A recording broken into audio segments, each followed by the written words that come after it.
नमस्ते दोस्तों, मैं डॉक्टर देवांशु। स्वागत है आपका आज के इस नए वीडियो में। आज का ये वीडियो काफ़ी ज़्यादा खास होने वाला है क्योंकि आज के इस वीडियो के माध्यम से हम स्पेसिफिक उन बच्चों को लेके बात करने वाले हैं जो अभी एग्ज़ाम में अपीयर होने वाले हैं, एग्ज़ाम AIA PGAT का। और ये एग्ज़ाम खास इसलिए है क्योंकि जिन्होंने भी सोचा है MD करने का, उनके लिए इस एग्ज़ाम में अपीयर होना, उसके साथ साथ इस एग्ज़ाम में एक अच्छा मार्क स्कोर करना काफ़ी ज़्यादा कंपलसरी हो जाता है।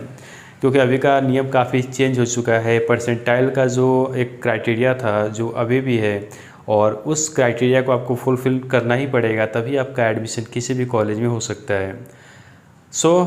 ज़रूरत है प्रयास करने की, और कहते हैं ना कि प्रयास जो करते हैं उनकी कभी हार नहीं होती, कोशिश करने वालों की कभी हार नहीं होती। एक वॉर है एग्ज़ाम देने का।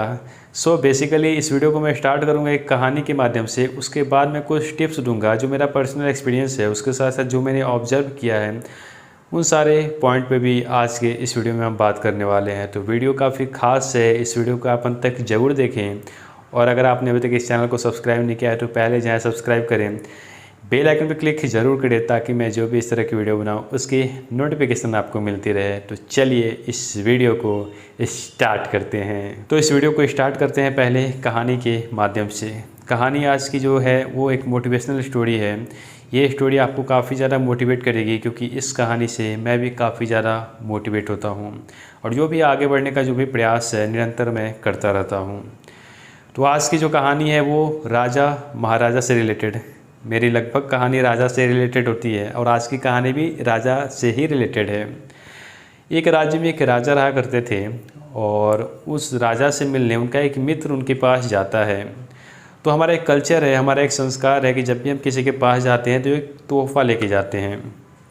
तो वो जो मित्र बंधु थे, राजा के जो दोस्त थे, वो अपने साथ एक पत्थर लेके जाते हैं, पत्थर स्टोन लेके जाते हैं, और वो स्टोन काफ़ी ज़्यादा खूबसूरत था। वो जाते हैं, राजा से मिलते हैं, राजा को वो स्टोन देते हैं, वो पत्थर देते हैं, और बोलते हैं कि राजा साहब आप इसकी मूर्ति बनवाइए और राज्य में कहीं लगवा दीजिए। और वाकई वो जो पत्थर था काफ़ी ज़्यादा खूबसूरत था। तो राजा ने मंत्री को बुलाया, मंत्री को कहा कि आप मूर्तिकार को यहाँ बुलाइए क्योंकि इस पत्थर की हमें मूर्ति बनवानी है भगवान की। मंत्री जाता है, मूर्तिकार को लेके आता है। मूर्तिकार आता है, मूर्तिकार को राजा ने उस पत्थर को दिया और बोला कि इसकी काफ़ी एक सुंदर सी भगवान की इस प्रतिमा बनाओ, एक मूर्ति बना के लाओ क्योंकि राज्य में से हमें लगाना है। मूर्तिकार पत्थर लेकर चला जाता है क्योंकि जहाँ वो काम करता था, जहाँ मूर्ति बनाया करता था। जब वो काम स्टार्ट करने वाला होता है, आज जैसे वो लेके गया, कल से उसको काम स्टार्ट करना है मूर्ति बनाने का। पत्थर वो रख दिया। दूसरे दिन जब काम स्टार्ट करना था उसको, तो पत्थर को तोड़ना पड़ता है, तभी आप उसको एक आकृति दे सकते हैं। तो जैसे ही वो पत्थर पे हथौड़े चलाता था, उस पत्थर से आवाज़ आती थी, मुझे मत मारो, मुझे दर्द हो रहा है। बार बार निरंतर ये प्रयास करता रहा, बार बार जब हथौड़ा चलाता तो वहाँ से वही आवाज़ आती। मूर्तिकार को दया आ गई उस पत्थर पे, उसने उसको छोड़ दिया। बट राजा ने बोला था कि हमें मूर्ति चाहिए, और राजा को अगर मूर्ति नहीं देता तो उसको सज़ा मिलती। तो उसने क्या किया कि उस पत्थर के जैसा ही एक दूसरा पत्थर खोजना शुरू किया जो उसी के जैसा सुंदर हो। मूर्तिकार था, वो उसका जो पेशा ही वही था, उसको उस तरह का पत्थर मिल गया। उसने बहुत अच्छी सी वहाँ पे मूर्ति बना दी उस दूसरे पत्थर को लेके। टाइम आ गया जिस दिन मूर्ति को लेके आना था, मंत्री जी जाते हैं मूर्तिकार के यहाँ, तो देखा कि काफ़ी अच्छी प्रतिमा मूर्तिकार ने बना दिया है। मंत्री काफ़ी खुश हुआ, जो भी उसको पैसे देने थे मूर्ति के बनाने के वो दे दिया, और वो मूर्ति लेके वहाँ से निकलने लगा। तो जब मंत्री वहाँ से मूर्ति लेके निकल रहा था, उसने देखा कि कोने में एक पत्थर पड़ा हुआ है और काफ़ी ज़्यादा खूबसूरत है।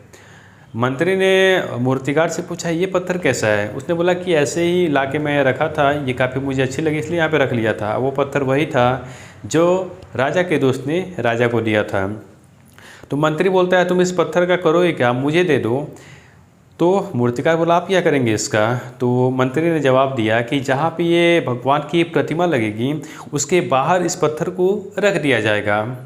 तो रख के करेंगे क्या? मूर्तिकार का ये क्वेश्चन था, क्या करेंगे रख के?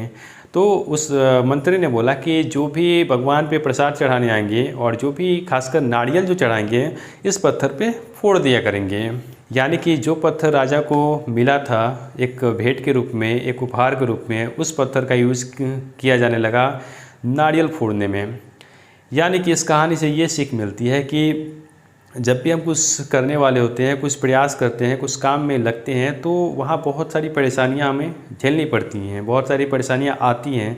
बट जब हम उस परेशानियों को पार कर जाते हैं तो हम एक सफल इंसान, एक सफल व्यक्ति जिस भी क्षेत्र में हो उसमें हम बन जाते हैं। यानी कि वही पत्थर जब उस पर प्रहार किया जा रहा था, जब उस पर हथौड़े चलाए जा रहे थे, अगर वो दर्द को सह लेता, वहाँ पे नहीं बोलता कि मुझे मत मारो, मुझे दर्द हो रहा है, अगर वो दर्द को उसमें सह लेता तो उसकी प्रतिमा बनती, भगवान की प्रतिमा बनती और लोग उसकी पूजा करते हैं।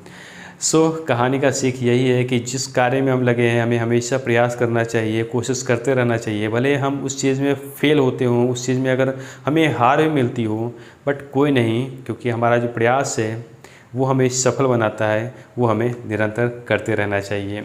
तो अभी का हमारा जो मेन एम है एग्ज़ाम देना, एग्ज़ाम अच्छे से देना, इसमें अपीयर होना और अच्छे मार्क्स ऑब्टेन करना। आई होप आपको ये कहानी पसंद आया हो। अब डायरेक्ट आते हैं अपने मेन टॉपिक पे। टिप्स क्या है? सबसे पहला ही टिप्स है कि अभी एग्ज़ाम 18 सितंबर को है और आपके पास एडमिट कार्ड आ गया होगा और आज हो गया, अभी टाइम हो रहा है 12:30, रात के 12:30 हो चुके हैं और आज 16 हो गया, 16 सितंबर। यानी कि मुश्किल से अभी 2 दिन और बचे हुए हैं। इस समय एंजाइटी बहुत होती है, एंजाइटी जो कि आपने जितना पढ़ा है ना, उस सारे जो पढ़े हुए को भी वो आप भूलने लगते हैं क्योंकि आप घबरा जाते हैं। एंजाइटी पल्पिटेशन काफ़ी एक कॉमन प्रॉब्लम है जो हमेशा से देखने को मिला है बहुत सारे स्टूडेंट में, जिसको हम एग्जामिनेशन फंक के नाम से भी जानते हैं। तो आप एक होम्योपैथिक डॉक्टर हैं, आपके पास अच्छी अच्छी मेडिसिन भी है, जैसे कि अर्जेंटम नाइट्रिकम, जेलसीमियम 30 पोटेंसी में काफ़ी अच्छा काम करती है। तो इस कंडीशन में आप इसको यूज़ कर सकते हैं, क्योंकि हमारा जो मेन फोकस है, फोकस चेंज नहीं होना चाहिए, इसलिए इस तरह की मेडिसिन को आप यूज़ कर सकते हैं। एक और मेडिसिन जो मैंने काफ़ी ज़्यादा एक्सपीरियंस किया है, नेट्रम कार्ब 200 पोटेंसी में आप ले सकते हैं कि जब भी हम इस तरह के एग्ज़ाम देने वाले होते हैं तो हमारी जो पढ़ाई का लेवल है काफ़ी ज़्यादा हो जाता है। उससे क्या होता है कि हेडेक, क्योंकि ब्रेन का यूज़ कुछ ज़्यादा ही होता है, तो उस समय अगर हेडेक की अगर समस्या डेवलप हो रही है तो उसमें नेट्रम कार्ब काफ़ी इफ़ेक्टिव साबित होती है। इसको आप 200 पोटेंसी में ले सकते हैं। ये था थेराप्यूटिक नॉलेज। बट हमारा प्रयास होना चाहिए कि हम एंजाइटी के फेज में जाए ही नहीं। तो सबसे पहला हमें एंजाइटी से बचना है, क्योंकि एंजाइटी आपको जो भी आपने पढ़ा है उस सारे चीज़ को भुला देती है, क्योंकि आपके अंदर एक अलग डर बैठ जाता है। एक एंजाइटी एक डेवलप होता है जब एग्ज़ाम सेंटर में, कभी कभी क्या होता है कि जब भी आप सेंटर में जाते हैं, आपका एग्ज़ाम शुरू हो गया, वो आपके 1.5 घंटे का टाइम फिक्स होता है, बट होता क्या है कि अचानक आपका जो माउस है, आपको माउस दिया गया वो काम नहीं करने लगा, अचानक जो कीबोर्ड था कीबोर्ड वर्क नहीं कर रहा, तो हम काफ़ी ज़्यादा वहाँ परेशान हो जाते हैं, काफ़ी ज़्यादा वहाँ पे पैनिक हो जाते हैं, जिसके कारण क्या होता है कि जो आगे हमको क्वेश्चन वगैरह अटैम्प्ट करने हैं उस पर काफ़ी उसका गलत इम्पैक्ट आता है। अगर इस तरह की प्रॉब्लम डेवलप हो रही है, माउस काम नहीं कर रहा, टेक्निकल प्रॉब्लम है, तो जो भी वहाँ पे जो टेक्निकल व्यक्ति हैं, जो भी वहाँ पे रहते हैं, जो एग्जामिनर, उनको आप बताइए, वो तुरंत आपकी प्रॉब्लम को सॉल्व करेंगे। वहाँ पे पैनिक नहीं होना है, पैनिक होने पे आपका जो एग्ज़ाम है उस पर गलत इफ़ेक्ट आएगा। पहला एंजाइटी, जो कि अभी 2 दिन बचे हुए हैं, इस फेज़ में एंजाइटी में नहीं जाना है। और दूसरा, एग्ज़ाम सेंटर में अगर कोई भी टेक्निकल प्रॉब्लम वहाँ डेवलप होता है उस समय पैनिक नहीं होना है, क्योंकि इससे गलत इफेक्ट आएगा आपकी आगे के प्रोसेस पे। सेकंड हमारा पॉइंट है कि जो भी क्वेश्चन आते हैं उसको आप प्रॉपर रीड करें, कभी कभी क्या होता है, जो मेरा जो एक्सपीरियंस था, मैंने भी 2-3 क्वेश्चन ऐसे गलती किए थे अपने टाइम में, जो मुझे आता था, बट ओवर रिएक्शन जो होता है, ओवर कॉन्फिडेंस में हम इस सारी गलतियों को कर लेते हैं। प्रॉपर क्वेश्चन को रीड करें, उसमें क्या है, एक्सेप्ट नहीं दिया हुआ, इस तरह के वर्ड लास्ट में यूज़ कर दिए जाते हैं और वो क्वेश्चन हम जानते हुए भी गलत करके आते हैं। क्वेश्चन को रीड करें। और कभी कभी क्या होता है कि लॉन्ग क्वेश्चन भी पूछ लिए जाते हैं, यानी कि एक काफ़ी लंबा चौड़ा आपको वहाँ पे लिटरेचर दे दिया जाता है और उससे आंसर निकालना होता है। जो भी लंबा चौड़ा लिटरेचर दिया गया, थ्योरी वहाँ पे दिया गया, उसको केयरफुली आप रीड करें। ऐसा न समझे कि वो बड़ा सा क्वेश्चन है तो आपको नहीं आएगा। अगर आप उसको रीड करेंगे तो आपको पता चलेगा कि आपने इस क्वेश्चन को कहीं ना कहीं पढ़ा है और वहाँ पे आप उस क्वेश्चन का आंसर दे पाएंगे। तो दूसरा सबसे जो बड़ा टिप्स है क्वेश्चन को रीड करें, क्योंकि आपको लगभग मुझे लगता है 50-60 सेकेंड एक क्वेश्चन पे मिल जाता है। सो प्रॉपर रीड करें। अगर आपको उस क्वेश्चन में कन्फ्यूजन है तो उसको वहीं छोड़ें और आगे बढ़ें, क्योंकि टाइम अगर आप जितना एक क्वेश्चन पे अगर आप ज़्यादा टाइम दे देंगे तो बाकी का क्वेश्चन आपका बचा हुआ रह जाएगा। बाद में जब रिव्यू हम करते हैं तो रिव्यू के टाइम आप उस क्वेश्चन को अटैम्प्ट कर सकते हैं, उसको वहाँ पे देख सकते हैं, जो आपका आगे का टाइम बचेगा। तो सेकंड पॉइंट, क्वेश्चन को अच्छे से रीड करना है, क्योंकि आप बहुत अच्छा कर सकते हैं, आप बेस्ट दे सकते हैं, बट ये छोटी सी गलती हो सकता है आपको परेशानी में डाल दे। थर्ड हमारा पॉइंट है स्लीप। अभी नींद उड़ा के पढ़ने का कोई मतलब नहीं है, क्योंकि अभी 2 दिन मुश्किल से बचा हुआ है और इस 2 दिन में आपको अपनी हेल्थ का ज़्यादा ध्यान रखना है। और हेल्थ आपकी अच्छी तभी रहेगी जब आपका स्लीप नॉर्मल रहेगा। तो जो भी आपको पढ़ाई करना है, जो भी आपने टाइम फिक्स किया है उस टाइम में आप पढ़ाई करें, बट जो रात का टाइम है प्रॉपर आपको 6 to 7 आवर आपको देना है अपनी बॉडी को हेल्दी रखने के लिए। सो प्रॉपर स्लीप अभी आप उसको फॉलो करें, क्योंकि अगर हेल्थ में किसी तरह की प्रॉब्लम आती है, अगर आ जाएगी तो उससे भी आपके एग्ज़ाम में गलत इफ़ेक्ट आएगा। सो प्रॉपर स्लीप अभी कंटिन्यू करें। फोर्थ पॉइंट जो काफ़ी इम्पॉर्टेंट है और हमेशा ये हर एक लोगों के मन में आता है कि जो दूसरा मतलब जो हमारा फ्रेंड है वो तो सारे क्वेश्चन बना रहा होगा। ये भावना है, ये जो थिंकिंग है हमेशा हर एक के मन में आती है कि दूसरा तो सारा क्वेश्चन बना रहा होगा और मैं नहीं बना पा रहा।